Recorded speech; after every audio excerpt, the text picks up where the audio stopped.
Ndabasuhuje cyane nimugire amahoro kandi mukomeze kugubwa neza aho muri hose. Muri aka kanya rero mfite ibyishimo byinshi cyane, ibyishimo byinshi nanjye ntabona ukuntu mbisobanura. Ni ukuvuga ngo nk'uko uri kubibona nawe kuri ino screenshot cyangwa se kuri ino screen ya phone, urabibona ko baragaragaza ko noneho Pi Network igiye ku isoko bidasubirwaho. Ni ukuvuga ngo aya ni amakuru aba atariho ivumbi, ni amakuru atariho ibihuha, ni amakuru ya nyayo. Uyu mushinga watangiwe kera, ni ukuvuga ngo nanjye ntabwo nawumenye kera cyane kuko Pi Network nayinjiyemo mu mpera z'umwaka wa 2023, ariko 2024 ni umwaka namaze narawuhariye ku mining. Natangiye mining mu mpera za 2023 nk'uko ndi kubivuga, ariko umwaka wa 2024 wari umwaka nahariye ku mining. Ndavuga nti ngiye gukora mining ndebe ibi bintu bavuga ni ibiki. Buri mwaka umuntu atangirana ingamba. Natangiye mvuga nti reka nkore mining ni ibiki. Nabimenye kera ariko nkabica amazi. Nyuma rero hari mukuru wanjye naje kubimenyeraho, arambwira ati nyamara nushake umining Pi. Icyo gihe yari yagurishije ko wambona kwema ikintu gifatika, mpitamo ubwa nti n'ibindi byose ubinyereke. Nuko ninjira muri mining, ntangira gukora, mbona ko ndimo mbyumva cyane, mpita nkora na YouTube channel. Ino YouTube channel ku bantu bayizi, ubundi nasobanuraga indirimbo z'igiswahili, ariko hari ukuntu nasobanuraga indirimbo nkabona wenda bari kumpa ngo copyright, nkabona bari ama copyright y'indirimbo. Ndavuga nti ikiri cyiza nuko ibi ngibi nabireka ngakora mining, ngasobanurira abantu mining kuko nanjye nicyo kintu ndimo. Ni ukuvuga ngo nikubise muri mining rero, hari izo nakoze nyinshi cyane zikajya ziba scam, zikaba scam. Nkavuga nti bino bintu ariko wanabireka. Buriya nahombeyemo n'amafaranga ajya nko mu madolari nka 20, kuko hari ibyo nakinishaga nkabona ndahomba. Gusa ibyo byose ni inzira zo kwiga. 2024 rero wari umwaka, hari mining zagiye ku isoko. Nk'urugero, hari aho nari amafaranga nka mining bita Dox, ku bantu twayimayininzeho muri Telegram twakuyemo amafaranga. Video mwarayibonye, nakuyemo amafaranga ajya mu bihumbi 50 na bingahe. Ndavuga nti bya bintu birakora. Buriya nubona ahantu uhakuye 1,000 cy'amanyarwanda cyangwa cy'amarundi, ujye wumva ko n'igihumbi cy'idolari cyahava cyangwa n'ibihumbi 10. Ahubwo biterwa n'imbaraga wakoresheje. Imbaraga uba wakoresheje nizo zitandukanya inyungu ubona cyangwa se ibihombo. Nuko namaze kubona hari aho nagiye nkuramo nk'ibihumbi 5 by'amanyarwanda, ibihumbi 19 muyo bitaga Hamusta, ariko nkabona hari abandi bari kubonamo nyinshi. Nkavuga nti bino bintu birashoboka, ahubwo imbaraga wakoresheje nicyo kintu gishobora gutuma utandukana n'undi. Nuko ariko Pi narayimayiningaga, Pi nkayimayininga, nkora KYC, nkora buri kimwe cyose, mbona birakunze, migration iraba. Ariko amagambo y'urucantege ntiyagiye abura, nawe uzagenda uyabona n'ahandi hose.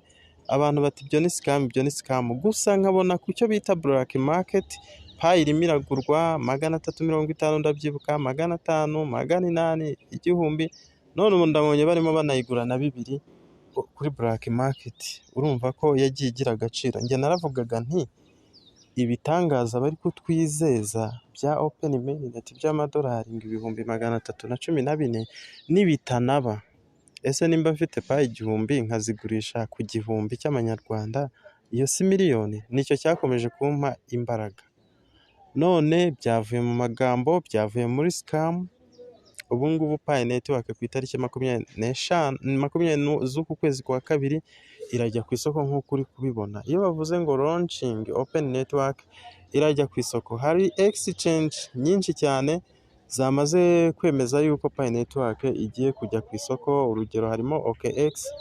Kuri OKX ubu ngubu ushobora no kuzidepoza ukazikura muri Pi wallet yawe ukazijyana kuri OKX, zikajya gutegereza kuzacuruzwa. Ubwo rero urumva aya ni amakuru meza cyane ku muntu wankurikiranye ukaba waratangiye Pi Network kuri njyewe. Nagiye mbereka ibisabwa, KYC, ibiki byose, ukabika passphrase zawe, ukamininga bihoraho. amafaranga ku itariki 20 nimba warakorewe migration urayabona. Hari igiciro batubwiye kirenze ukwemera kwacu, utekereza ko n'umuryango wawe utigeze utunga ayo mafaranga, mbese ntabwo twagenda ngo twizere ko ari cyo 100%, ariko nta n'ikirahinduka, ubwo birashoboka kuko nta kirahinduka. Gusa wikizera ibitangaza, hari igihe wizera ibitangaza haza kubamo impinduka mu bintu wari warizeye ugasanga birakubabaje. Ni ukuvuga ngo birashoboka cyangwa ntibishoboka, ariko ku munsi bitaraba ni ukuvuga ngo biranashoboka. Ubwo turi hagati 50 birashoboka, indi 50 ntibishoboka. Ni ukuvuga ngo ushobora kubona amafaranga y'umurengera cyangwa se ukabona make. Gusa byose icyo bigusaba ni ukwitwara neza. Kwitwara neza ibintu byawe ukabitwara gake. Rero nimba warakoze KYC amafaranga, ukaba warakoze migration amafaranga uzayabona uko azaza, uzayakire kandi ubyitwaremo neza. Nimba utarabona KYC komeza ukore mining, ntabwo irahagarara. Nawe KYC bashobora kuzayiguha, ntabwo ari njye uzayiguha, niyo mpamvu mvuze ngo bashobora, ubwo bashobora kuyiguha cyangwa ntibayiguhe. Nimba warakoze KYC ntikunde, byaba byiza uyisubiyemo ukareba aho byapfiriye kugira ngo ibintu bigende neza. Nimba warahawe KYC ukaba utarayikora, grace period ni itariki 28 z'uku kwezi, byaba byiza uyikoze kuko noneho dore byavuye mu magambo bijya mu bikorwa. Itariki 20 z'ukwezi kwa kabiri ishobora kuba izaba itariki ihindura ubuzima bwawe, ikabuvana ku rwego rumwe ikabujyana ku rundi rwego. Rero ni ukuvuga ngo nimba warahawe KYC ukagenda ubishyerenza, byaba byiza uyikoze hakiri kare itariki zitaragufata. Nawe utarayibona komeza utegereze wihanganye.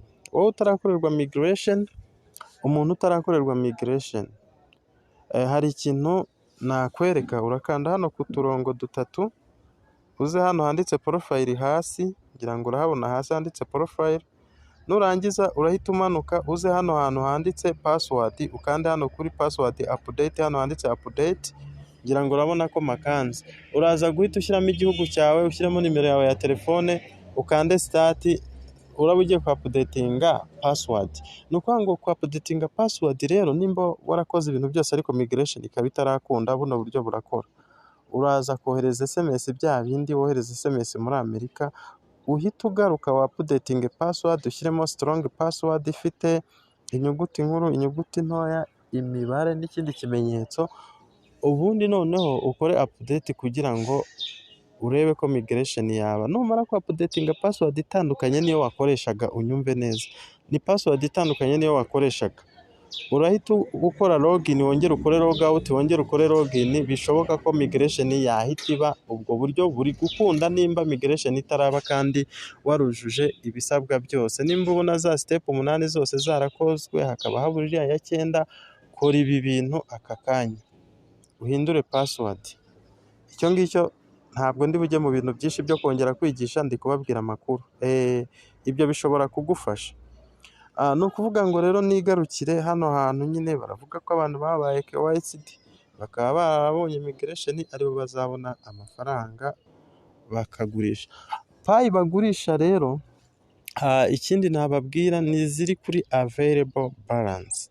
Hari igihe bakumigratingira nka payi bitewe n'igihe warokinze, hari igihe urokinga imyaka 3 cyangwa se 90%.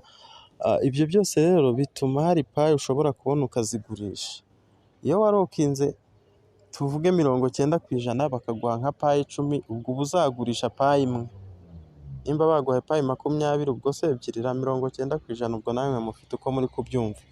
Rero izindi bazaziguha nyuma y'igihe runaka, nimba waravuze nyuma y'umwaka cyangwa imyaka 2 nizo bazongera kuguha. Ikindi payi ishobora kutazira kuri ariya amafaranga y'umurengera, ikazira kuri makeya ikagenda izamuka. Ni ukuvuga ngo rero ku bantu bazi bya holding ushobora kuyikomeza kuko payi yaravuzwe cyane, ntabwo ari ikintu kizaba gitunguye abantu. Ushobora kubona ije ikaruta na Bitcoin, hari igisohokera kuri make ugategereza nyuma y'umwaka 2 se ubundi ugahita ubona iratumbagiye. Bitcoin ndayibuka njye nayimenye iri ku 20,000. none ubu ngubu ni ibihumbi 100 by'idolari. Ubwo rero birashoboka ko no kuzibika bwaba uburyo bwiza. Ikindi numva navuga, birasaba nyine kwitwararika, wirinde abasikamuzi. Hari igihe ugenda wereka umuntu ngo ndebera, bikamera nko kurata abana impyisi zihuma, niko bavuga, ngo mfashe ibi n'ibi, mfashe ibi n'ibi. Nyabuneka nimutitonda abantu benshi murabura payi zanyu. Iki kintu ucyumve neza. Ibintu byo kuba waranze kwiga kera ukagenda ubwira abantu ngo ndebera, ibyo bintu ubyitondere, wereke umuntu uzi ko yagiye agufasha. Ibintu byo kujyana telefone yawe mu bantu benshi, ibintu byo kugenda ukurikira amalinki ubonye, ngo dore ngo hano ngo dushobora gukuramo iki n'iki, ngo dore hano, aho hantu ushobora kuhahombera, aho hantu hitondere. Ikindi kintu nakubwira, nimba urimo ugenda ubwira abantu ngo payi ngo ndakize, ibyo nabyo ushobora kubizira, witonde ntawamenya.